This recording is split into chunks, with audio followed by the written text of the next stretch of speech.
Hey guys, welcome back to my channel BTech insight. So आज हमारा topic है batch operating system. सो बहुत सारे तरीके के ऑपरेटिंग सिस्टम्स होते हैं। जनरली आपने विंडोज, मैक या लाइनेक्स के ऊपर वर्क किया होगा, पर 1950s के अराउंड बैच ऑपरेटिंग सिस्टम जैसे सिस्टम्स के ऊपर वर्क होता था। आपको पता है कि 1950s के अराउंड एक ऐसा बड़े बड़े कंप्यूटर्स होते थे जो पूरे रूम्स को ऑक्यूपाई करके रखते थे। ठीक है, हम पंच कार्ड के थ्रू उस टाइम पे डेटा एंटर करते थे। ओके, सो बैच ऑपरेटिंग सिस्टम क्या है, पंच कार्ड क्या है, तो ये हम वीडियो में थोड़ा सा जानने की कोशिश करेंगे।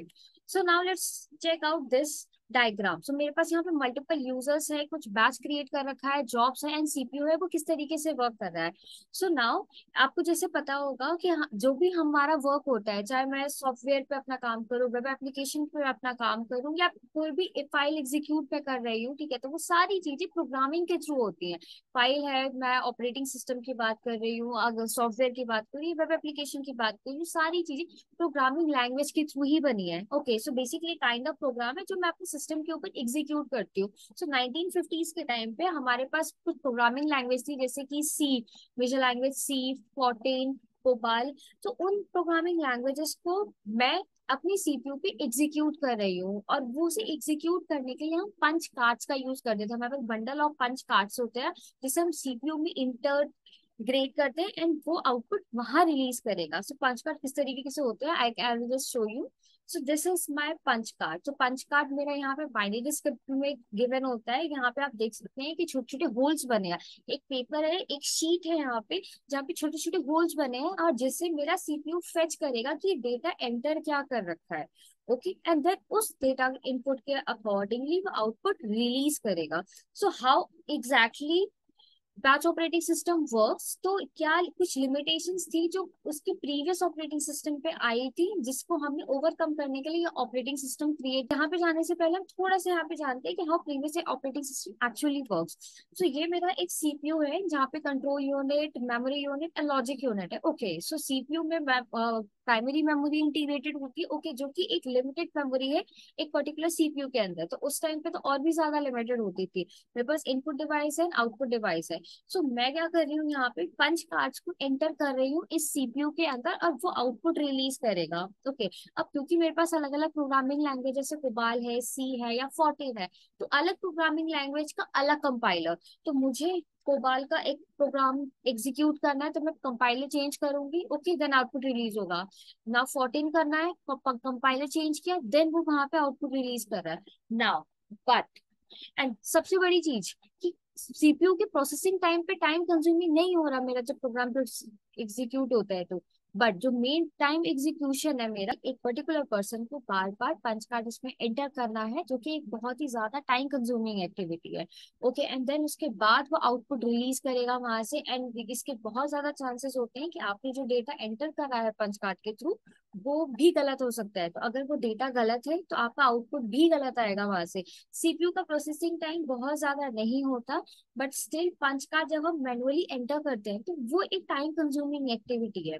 तो अगर मुझे 10 प्रोग्राम्स एग्जीक्यूट करने हैं तो मुझे 10 बार ये एक्टिविटी बार बार करनी होगी। तो मेरा जो सीपीयू की जो आइडल टाइम है, जिस फॉर एन एग्जाम्पल अगर मैं एक पंच कार्ड इंटीग्रेट कर रही हूँ, इनपुट कर रही हूँ, ओके, तो सीपीयू उस टाइम मेरा कुछ भी नहीं कर रहा, टाइम ले रहा है पंच कार्ड एंटर होने में, तो सीपीयू उस टाइम पे मेरा कोई भी काम नहीं कर रहा है, तो आइडल टाइम इंक्रीज हो रहा था मेरे सीपीयू का। तो ये सारी कुछ लिमिटेशंस है जिसे ओवरकम करने के लिए हमारे बैच ऑपरेटिंग सिस्टम्स के ऊपर। ओके, तो बैच ऑपरेटिंग सिस्टम में हमने क्या किया, सिमिलर टाइप के प्रोग्राम्स को, जैसे प्रोग्राम्स को यहाँ पे मैंने एक जॉब रिकमेंड किया है, ठीक है, एक वर्क, एक जॉब मैंने यहाँ पे कहा है। तो सिमिलर टाइप का जो जॉब है मेरे पास, उसके मैंने बैचेस क्रिएट कर दिए। जिस फॉर एन एग्जाम्पल आप यहाँ पे देख सकते हैं, जैसे बैच नंबर 1 है, बैच नंबर 2 है। तो ऐसा हो सकता है कि बैच नंबर 1 में सिर्फ एक प्रोग्राम हो एग्जीक्यूटेड हो, जैसे कोबाल। ओके, तो सिमिलर प्रोग्राम्स है। नाउ बैच नंबर 2 में मेरे पास सी लैंग्वेज से रिलेटेड प्रोग्राम है। अगर मेरे बैच नंबर 3 होता तो 14 प्रोग्राम इसमें एग्जीक्यूटेड होते हैं। नाउ यूजर्स क्या रिप्रेजेंट कर रहे हैं यहाँ पे, we have the multiple users. तो अब एक कंपनी के अंदर बहुत सारे यूजर्स वर्क करते हैं, जिनके पास कुछ यूजर्स ऐसे होते हैं जिनके पास तीनों प्रोग्राम्स हो, कुछ यूजर्स ऐसे होते हैं जिनके पास सिर्फ सी हो, जिनके पास सिर्फ 14 हो, जिनके पास सिर्फ कोबाल हो। ओके, सो इन ये सारे इन सब के प्रोग्राम्स को हम एक साथ कलेक्ट करते हैं और सिमिलरली हम डिफरेंट बैचेस क्रिएट करते हैं। नाउ अब हम यहाँ पे क्या करेंगे, जॉब्स कहाँ पे, अभी भी हमारा पंच कार्ड ही वर्क कर रहा है। ऐसा नहीं है कि हम माउस या कीबोर्ड या किसी और इनपुट डिवाइस के ऊपर हम डिपेंडेंट हो रहे हैं, अभी भी हम पंच कार्ड के ऊपर ही हैं। तो सीपीयू के अंदर अब मैं पंच कार्ड इंटीग्रेट करूंगी तो सब अब फॉर एग्जांपल जैसे मैंने आपको बताया कि बैच वन में कोबाल का डेटा है, ओके, कोबाल प्रोग्रामिंग, तो कोबाल प्रोग्राम है, तो अब मैं कोबाल का कंपाइलर अपने सीपीयू में इंटीग्रेट कर रही हूँ, ओके। देन उसके बाद जितने भी जॉब है जो बैच नंबर वन में, जॉब नंबर 1, 2 एंड 5 है, वो डायरेक्टली इंटीग्रेट हो जाएगा, ओके। मैं उस एक बैच को इंटीग्रेट कर दूंगी तो फिर अब मुझे मैनुअली बार बार ये चीज नहीं करनी होगी। तो ये जो मेरा एक टास्क है, ये सिंगल मेरा टास्क ऑटोमेशन पे चला गया। तो जो ह्यूमन इंटरक्शन है वो थोड़ा सा कम हो गया है। पहले क्या था कि मैं जॉब नंबर 1 को मैंने एंटर किया, उसके बाद आउटपुट रिलीज होगा, देन जॉब नंबर 2 को मैं एंटर करूंगी, फिर आउटपुट रिलीज होगा, फिर जॉब नंबर 5 एंटर करूंगी, फिर आउटपुट रिलीज होगा। बट अब ऐसा नहीं है। अब बैच नंबर 1 मैंने डायरेक्टली इंटीग्रेट करा तो जॉब नंबर 1, 2 एंड 5, सो एक एक करके वो प्रोसेस होना शेड्यूल हो जाएगा। नाउ आउटपुट मेरे पास रिलीज होगा। अब बैच नंबर 1 का डेटा फैच हो गया प्रॉपर, तो अब मैंने कंपाइलर चेंज कर दिया। अब मैं बैच नंबर 2 का डेटा जो कि मेरे सी प्रोग्राम का डेटा है, मैं सी कंपाइलर यूज करूंगी।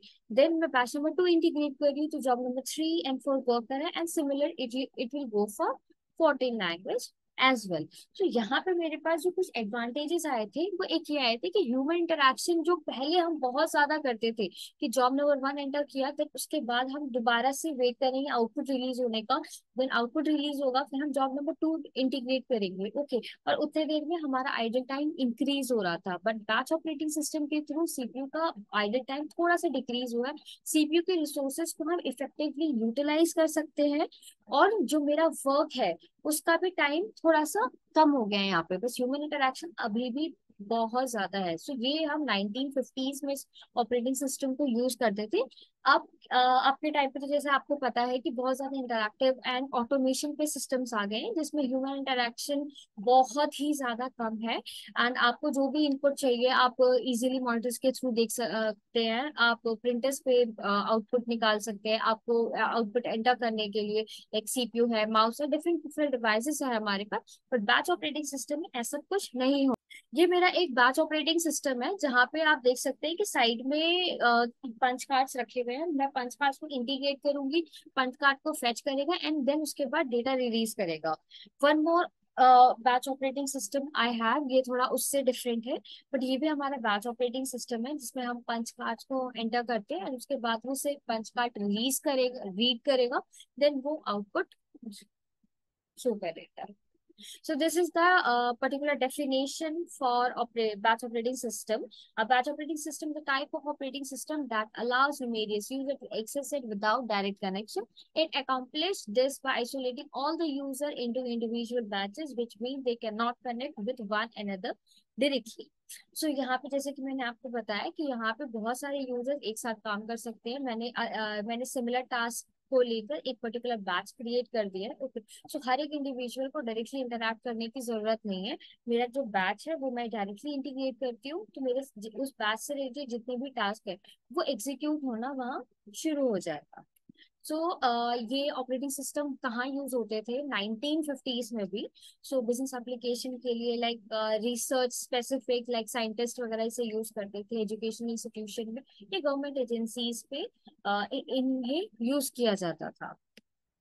एडवांटेजेस क्या है, optimize resource user and reduce idle time, automates task execution, reduce manual intervention, ensures a consistent job processing order. So basically जिसमें मैंने आपको बताया कि इसके एडवांटेजेस ये था कि आइडल टाइम जो मेरे सीपीयू का था वो काफी ज्यादा रिड्यूस हो गया, ऑटोमेशन पे मेरा सिस्टम आ गया था, मैनुअल इंटरेक्शन तो अभी भी है बट थोड़ा सा कम हो गया है वो, तो वो ऑटोमेशन पे उस पर्टिकुलर पार्ट में चला गया। जॉब प्रोसेसिंग है तो आपका जो जॉब है like job number 1, job number 2, job number 5, तो ये सीक्वेंस में ऑर्डर वर्क करेगा। ऐसा नहीं होगा कि पहले कोई वर्क कर रहा है देन उसके बाद कर रहा है किसी और ऑर्डर में, नहीं, ऑर्डरली ये चीजें वर्क करती है।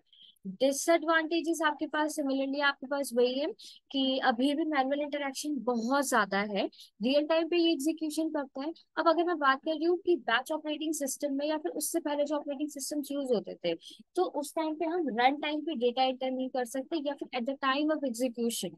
लाइक आज के टाइम पे मैं एप्लीकेशन यूज कर रही हूँ, मैं डेटा एंटर करूंगी, मेरे को आउटपुट वहीं पे मिल जाएगा। ओके, बट पहले ऐसा नहीं होता था कि मुझे पहले से ही अपना जितना भी डेटा है वो एंटर करना पड़ेगा, जो भी मुझे इन्फॉर्मेशन चाहिए, जो प्रोग्राम एग्जीक्यूट करना है, सब कुछ मैंने मैनुअली एंटर करना होगा बेंच कार्ड में, देन उसके बाद वो वहाँ आउटपुट रिलीज करता है। तो मैं रन टाइम पे कोई भी डेटा एंटर नहीं कर सकती हूँ उस पर्टिकुलर टाइम पे। तो ये मेरा एक यहाँ पे डिसएडवांटेज था। Now job submission and completion delay तो अभी भी हो रहा है, क्योंकि स्पीड अभी भी बहुत ज्यादा स्लो है। लाइक या people were facing some challenges, like resource sharing में थोड़े से चैलेंजेस वहाँ पे फेस करने पड़ रहे थे, बिकॉज अब जो सीपीयू है बस आइडल टाइम तो कम हो गया है, बट स्टिल वो बार बार यूज हो रही है वहाँ पे। ओके, तो कंपाइलर्स को मैं बार बार अभी भी चेंज कर रही हूँ बैचेस के अकॉर्डिंगली, कि अगर मेरे पास 10 बैचेस है तो 10, तो उसके अकॉर्डिंग मुझे कंपाइलर्स भी चेंज करना पड़ेगा। So this is all from my side for related to the batch operating systems. But आपके पास इसके अलावा और भी कोई क्वेश्चंस है तो please do let me know in the comment section. Till then, stay tuned and stay level ahead.